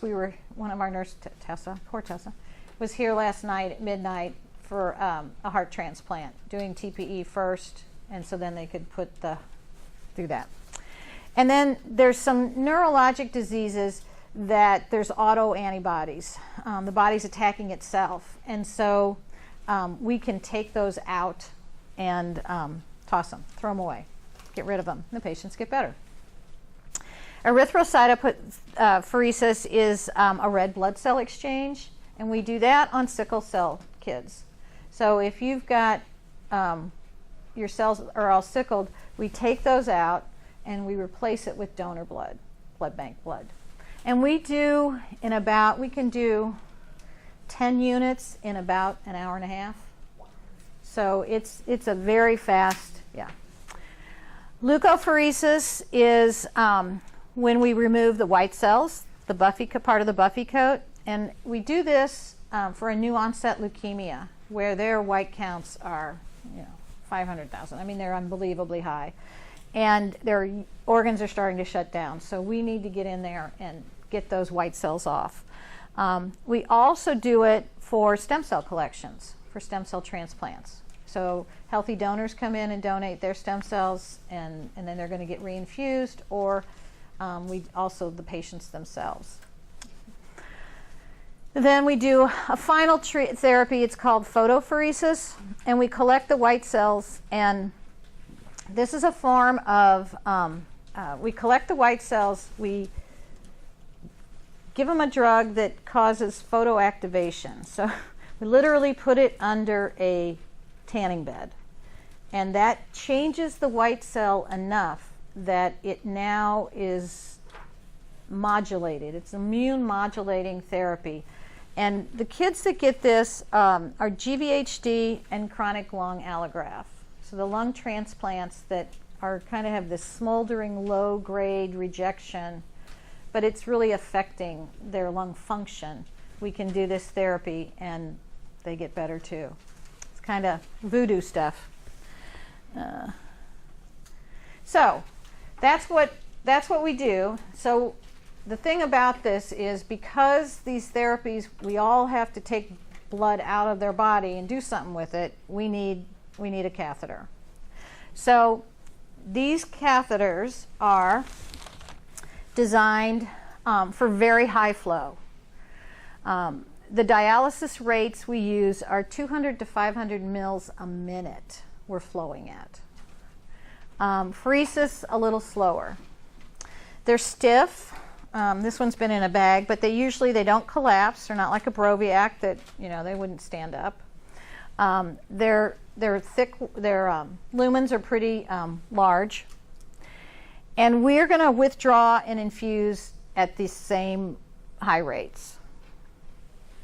The reason we're concerned with our patients, the dialysis patients, is for an end-stage kidney patient, this really is their lifeline.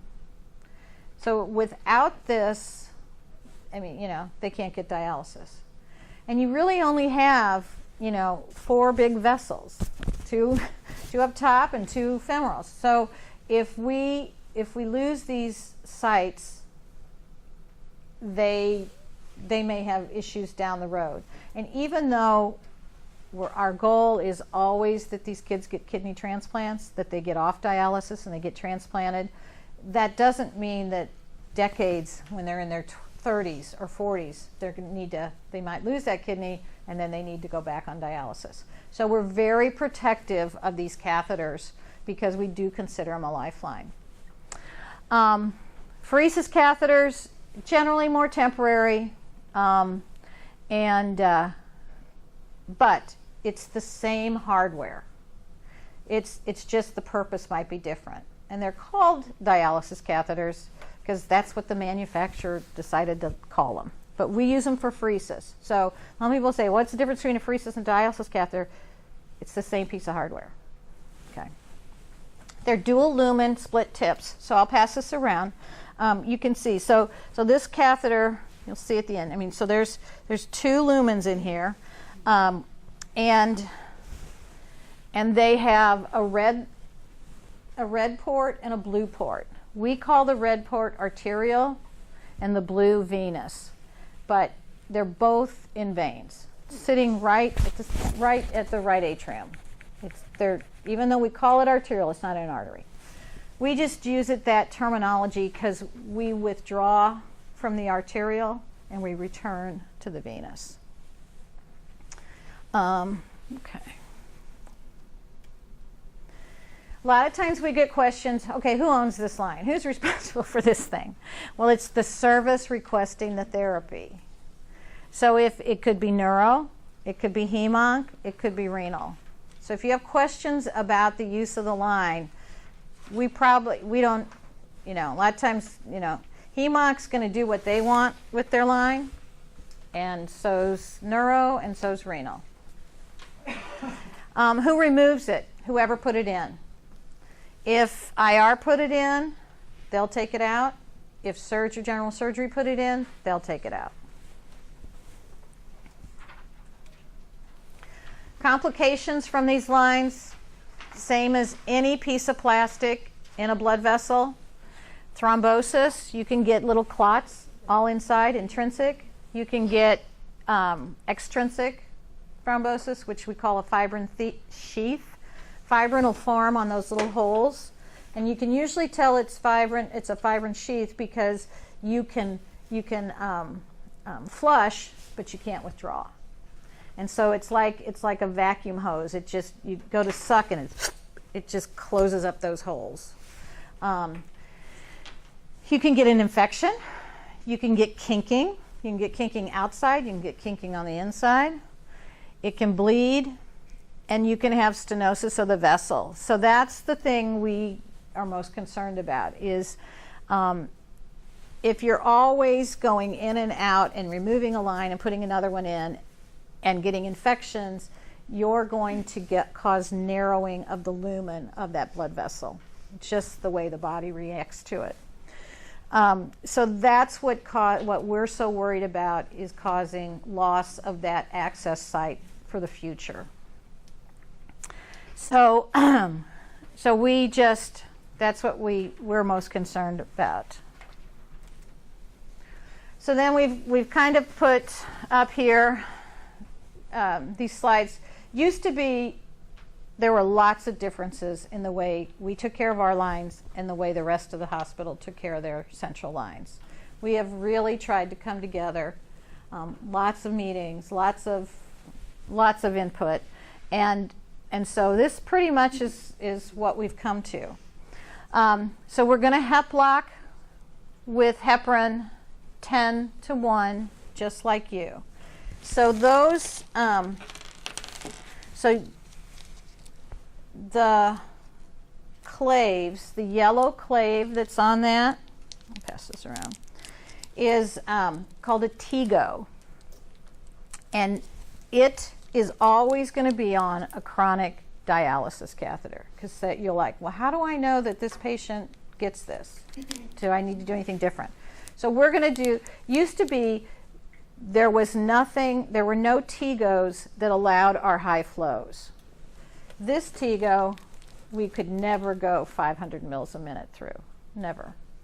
So this company came out with these, and so when we were able to find a clave that worked, that's when we switched over. So we now can lock with that 10-1. Used to be, because we didn't have a Tego, we didn't have a clave, and you guys understand the principle of the clave, so it's got that pressure, so it keeps pushing all the time.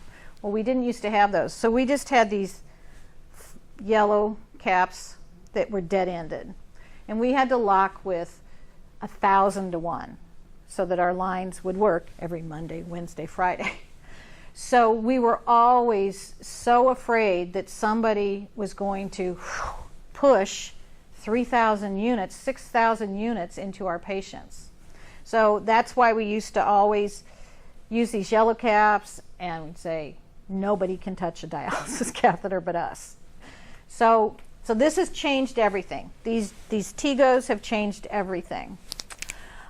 We are different though. We're just going to do a standard 3 mil locking volume.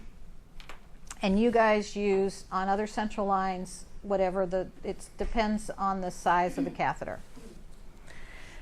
Chronic dialysis is going to have a yellow and regular is going to have clear.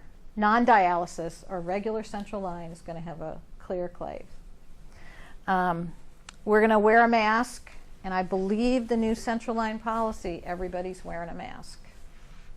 Have you guys started the new CLABSI stuff? Mm-hmm. Well, so we were just 10's getting ready to, so I just did this for 10, and they all learned we're masking. I think that's part of the new bundle. Mask for accessing or deaccessing. And the patient too. Our patients wear masks too. Let's see. We're going to scrub with CHG. We're going to bubble up before we connect. We really don't want these going at really low flow rates because they will clot off. They're big lumen catheters meant for high flow. So we put that 50 mils an hour as a general guideline. Again, it's just worth a call. Why would a dialysis patient be getting continuous fluids anyway? They're on fluid restrictions. They don't urinate. It would be kind of, And so we would just want, that's just a general guideline though. I could find no research anywhere on what's the minimum flow that can keep this still open and you could run things by. Dressing should be clean, dry, intact, and occlusive. Same with both. We do dressing changes weekly now. We used to do them every Monday, Wednesday, Friday. So now weekly to get in line with the hospital. And we always want to minimize line access with both. With our patients and the pheresis procedures, it would be nice to, we really want to coordinate things. If we're doing dialysis Monday, Wednesday, Friday, we're getting in this line. We can't do dialysis without it. So if somebody orders labs for first thing, you know, morning labs, we would want to draw them in our unit. We wouldn't want you drawing them. So that's, again, that's where this communication comes in, and also using the nurse-to-nurse communications. Yeah. And with the minimal access, like if it's Monday, Wednesday, Friday, and they're going for dialysis, but they're due for a dressing change, is that something you prefer for us to wait and you guys do? Probably. There? Yeah. But again, just just call. I think we do them. I think we do them on Mondays. But again, it's just. We also really need to know changes in the patient's condition, and any changes in the schedule. They're going for a test. They're going to the OR. But the labs and the meds, we really should try to coordinate as best as possible. So there was a question. So we had a patient that had previously been on dialysis, got a kidney transplant, had rejected that, and was back on dialysis. But she was still on her anti-rejection meds. So she was still getting her Tacro, and they had ordered Tacro levels. And so they were, the question was, well, do I draw that at 6:30? She's going to you at 8. No. Just hold the med, communicate, or, give the med after you get, we can draw the we would want to draw the Tacrotop. We're getting in here anyway. Okay. And what are the typical times that a kid would go for dialysis? We usually like them down 8 o'clock, 8 and 11:30, I think, but 7:30. And that's another thing we're going to try. Our nurses need to really be good, try to get better about communicating to the floor when their dialysis is scheduled. But they usually do. Please have patient in dialysis by 07:30. Yeah. Or down at 11:30. So again, he's supposed to come to you at 11:30, but somebody just ordered a CT scan. Then we would definitely want to be communicating, because so we just, you're welcome to come down and take a look at the unit. But I mean, there's like 7 chairs with little curtains in between, and they're full all the time. So people are in and out and in and out. So we kind of, if the schedule's going to change, that definitely has to take some coordination. All right. So then here's your resources. Compliance 360 has the flushing and hep blocking central venous lines. That's for the everything but ours. And then we've included all of our things in the hemocatheter, accessing, deaccessing, phlebotomy, and hep blocking. Vascular access team is a good resource. They're up to speed with all the stuff we're doing. And then our unit during the day, Monday through Friday, and then SmartWeb. And you've got to hit the paging tab. You can't just do directory search or on call. And then it'll say SLCH. Barnes comes up first, and they can't help you. Sorry. All right. Let me see. All right, so we have a few minutes? Okay. So these are some scenarios we put together. Let me just say one more thing. You will never, these caps are on here for demo only. You'll never see it like this. A clear and a yellow. It'll either be 2 yellows or 2 clears. Okay? I just did that so you could see them different. All right. So, AB is a 15-year-old who currently receives dialysis Monday, Wednesday, Friday. She's called in and admitted to the 10th floor for the second backup kidney transplant. She needs multiple blood tests for her transplant workup. I mean, these guys get like 8 tubes of blood drawn. Can you use her catheter for the blood work? What do you think? Oh, somebody guess. Yes, yes, we would want you to. She's got a central line. 8 tubes of blood, yes. We don't want you poking. Do you need to notify the DIP unit prior to accessing her? Yes, yes. It's a dialysis, it's got yellow caps. We're just gonna say, okay, let's just go through. Remember, what are we gonna do here? And just make sure everybody's on the same page. And then we would definitely say yes. And then we would be so thrilled to know that she was in the hospital and maybe going to get a kidney. Okay. AB has received the kidney transplant and returns from the OR to your floor. His graft is functioning well with brisk urine output. Can you use his catheter for blood work and fluids? Yes. Do you need to notify the DIP unit prior to accessing? Kind of a yes or no. You can, it won't bother anybody, but he's really not a dialysis patient anymore. What is he? He's a transplant patient with a central catheter. There's no reason they are going to take a beautifully, perfectly working central line out of this patient and put another one in. We want you to use this. Let me make sure I get my answers for you guys. Oh, where are they? Here they are. All right, next one. All right, next. DJ is a 3-year-old with HUS who's been on CRRT but has now recovered kidney function and no longer requires dialysis and hasn't for a whole week. She's making a good amount of urine. She still has her catheter previously used for dialysis but's now receiving daily albumin infusions. Can you use her catheter for blood work in these infusions? Yes. Do you need to notify us prior to accessing? Not really. No. Would we still use those yellow caps on it? No. Not dialysis. Nope. Clear caps. It's now just a central line. Okay. And we're using it. These are all true cases, let me So tell then you. does the fluid still need to run at that 50 mil per hour No. rate? I mean, no. But it's still the larger cap. It is, but it's probably fine. Again. Because it's a central line and we're using it as a central line, do you have to flush it with heparin twice a day? Yep. Go back. It's your central line policy. It's your But if it central was line dialysis policy. catheter, we wouldn't touch it at all. You would not. Correct. Yeah. All right. So now the fourth one. DH is a 15-year-old female with end-stage kidney disease who receives hemodialysis Monday, Wednesday, Friday, and now has a line infection. Due to her coagulopathy and multiple clots, the renal and IT teams have decided not to remove the line, but rather treat through. For most central line infections, the treatment is get the line out, treat them, put a clean one back in. But this girl, we couldn't. She had just clots everywhere in her vessels.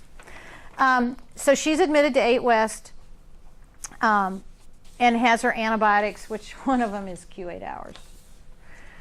Can you use her catheter for blood work and the antibiotic infusions? Well, you would have to treat the lines. Yes, you have to, yes. Do you need to notify the DIP unit prior to accessing? They would want to know about the infection. We would want to, yes. But probably after the first time, then we're all aware, and again, we've put in nurse-to-nurse communications, okay to use dialysis catheter for IV antibiotics, yeah. If her blood work, an RFP is ordered at 0800 and she's going to dialysis at noon, should you draw this blood work on the floor? No. Talk to us. I can't imagine what she could need. If it's a renal function panel, well, we're going to do dialysis. What's the treatment? So no. The only time that you would get in those lines sort of outside of us doing it is spikes of fever at 2 a.m. in the morning, and they need to draw cultures out of those lines because we think they're infected. So that's, But other than that, most things we can take care of drawing for you. In that case, if the medicine was every 8 hours, do you prophylactic in between? I Or do think they you- did. Somebody asked me that before. I don't think you want to run fluids. Because they're Yeah. Where's that fluid going to go?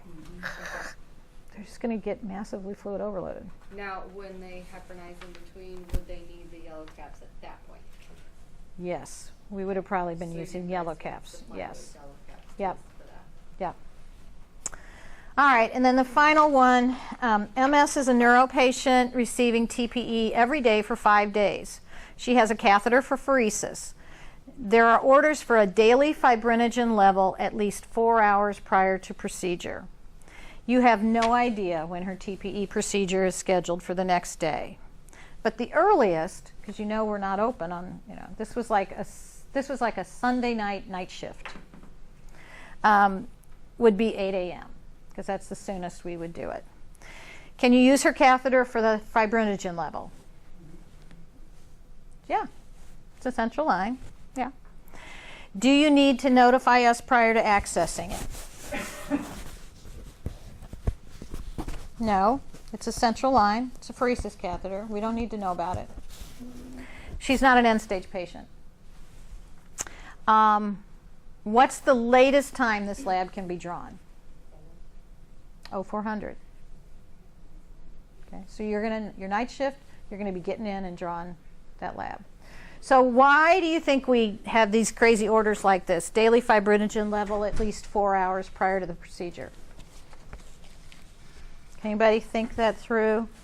Some of your dialysis part, whatever the makeup is, some of these results depends what you're going to do in dialysis. Or if you're gonna need to put heparin in the fluid. What we're doing in pheresis, this is pheresis, and we're taking out her plasma. What's in your plasma? Who said that? Clotting factors. So I'm taking out her plasma for 5 days in a row. Eventually, she might get depleted from her clotting factors, right? So what we usually replace when we do TPEs, what we usually replace is with albumin. But we check these fibrinogen levels every day, and when they get too low and we think this patient's at risk for bleeding, we have to give them FFP. So that's a blood product. So the blood bank needs at least 4 hours to get our product ready for us. So that's why every day prior to the procedure, 4 hours before the procedure, we're going to check a fibrinogen level. And then if we need to, we look at the result and we go, yep, we need FFP. Blood bank, FFP. Yeah. Go ahead. Yeah. If it's a dialysis patient and they're not, so their line's not infected, but they're here for, I don't know, cellulitis or something, and they're needing IV antibiotics, would you still use that catheter even though it's not infected? We would have to have a serious discussion about that. Okay. And probably not. Or we would give it in dialysis. So because they're a dialysis, we usually involve ID. So a lot of times we can, if the bug is sensitive to Vanc, we can give a dose of Vanc once a week because it's not, it hangs around. So we give the dose of Vanc after dialysis and then, once a week.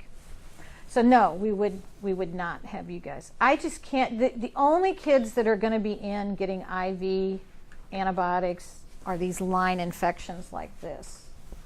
And we just had another one. And again, most of them, she's just had so many infections. They decided again to treat through this one. But I think she's had 4 catheters already from infections. So anyway, if something comes up, please just call, and we're the other thing with the hemo patients, we're trying to, because this is new, we're trying to put these signs at the bedside. Each of our chronic kids have one of these in their chart. I took his name off, but it says, Johnny Jones, I'm a chronic hemodialysis patient. I have a chronic catheter. I need a TIGO at the end of my catheter. Please consult with dialysis before accessing my line for any reason. And the numbers are up there. So it's just, again, let's all, protect the best we can. Okay? All right. Thank you. Thanks. Sorry you had to listen to me the whole time. It's more